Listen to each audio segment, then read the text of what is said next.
Halo, assalamualaikum warahmatullahi wabarakatuh. Kembali lagi bertemu dengan Bimo Studio. Pada kesempatan kali ini saya akan sedikit berbagi sobat ya. Di sini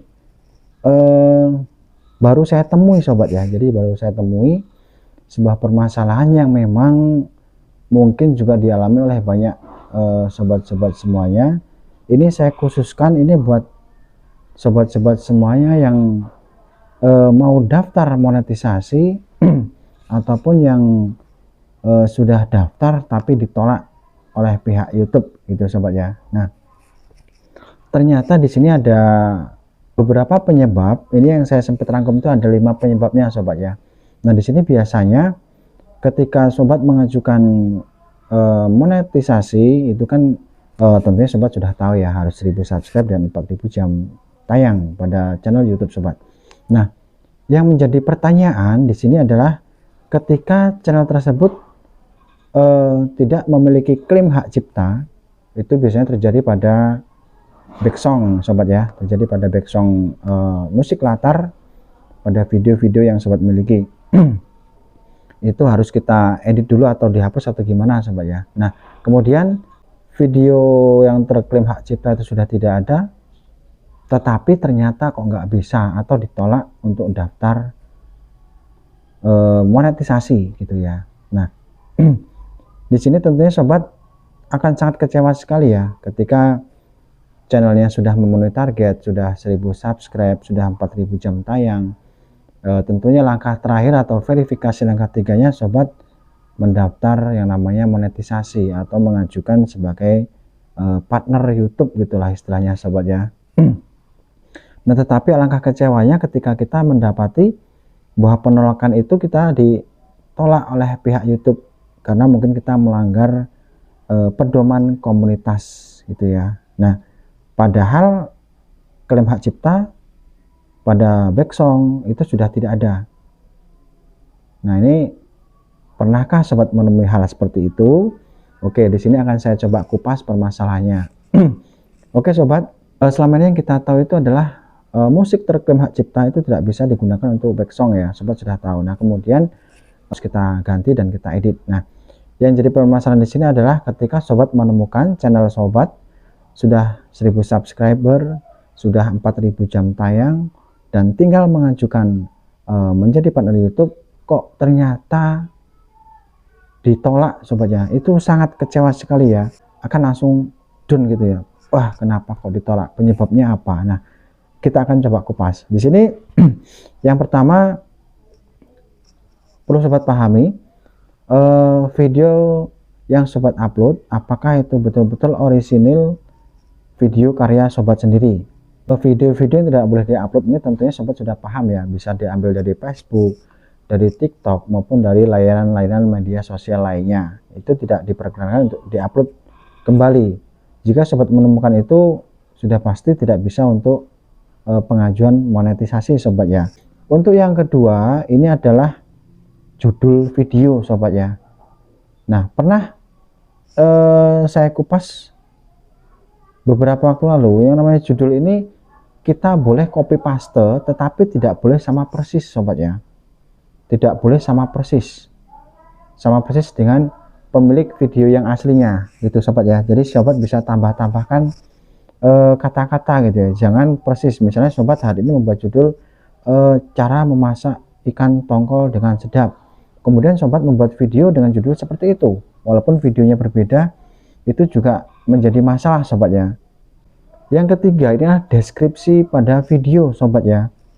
Deskripsi ini adalah merupakan rangkuman atau apa ya, rangkuman dari isi video tersebut, menjelaskan tentang apa. Nah, itu bisanya setelah sobat membuat deskripsi itu coba sobat perhatikan apakah deskripsi tersebut sesuai dengan isi video atau tidak. Deskripsi tidak sesuai dengan video itu pun tidak diperkenankan sobatnya. Nah, jadi diusahakan pada deskripsi tersebut isi-isinya harus sesuai dengan video yang akan kita upload.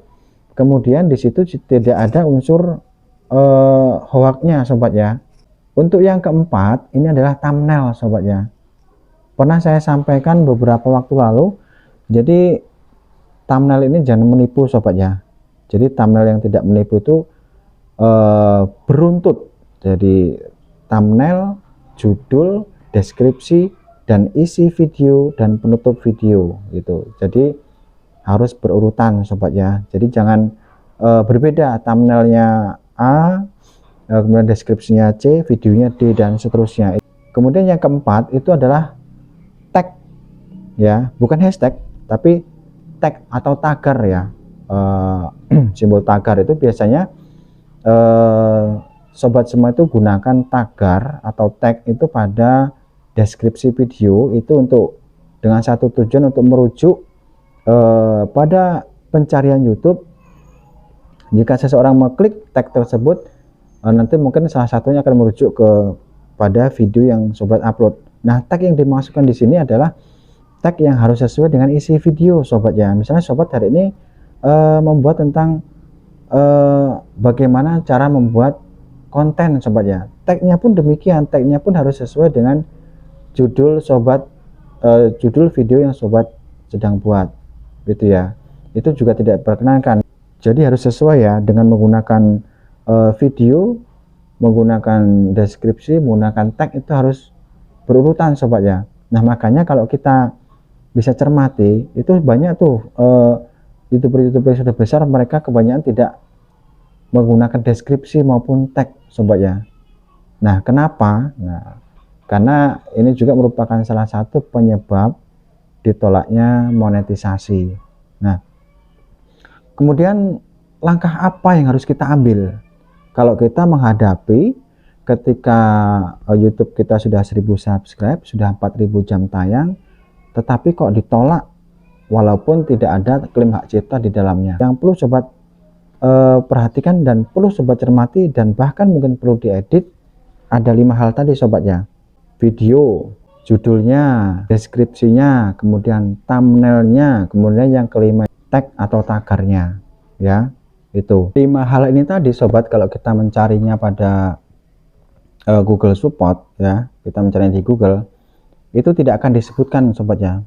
Video itu bagian mana yang tidak diperkenankan ya, kemudian judulnya itu bagian mana yang tidak diperbolehkan, deskripsinya, thumbnailnya, dan tagnya itu yang enggak diperbolehkan itu yang mana. Makanya sobat harus pelajari 5 ini dulu sebelum sobat mengajukan monetisasi. Nah, jika sobat pengajuan monetisasi pertama gagal ya, itu walaupun nggak ada klaim hak cipta di background musiknya, itu coba cermati 5 ini tadi sobat ya. Nah, setelah 5 dicermati, nanti ada jeda waktu untuk pengajuan berikutnya itu ya. Ya, memang kalau kita mungkin banyak juga teman-teman yang mengajukan monetisasi kok gampang sekali gitu ya, tanpa menghadapi kendala yang saya sampaikan tadi.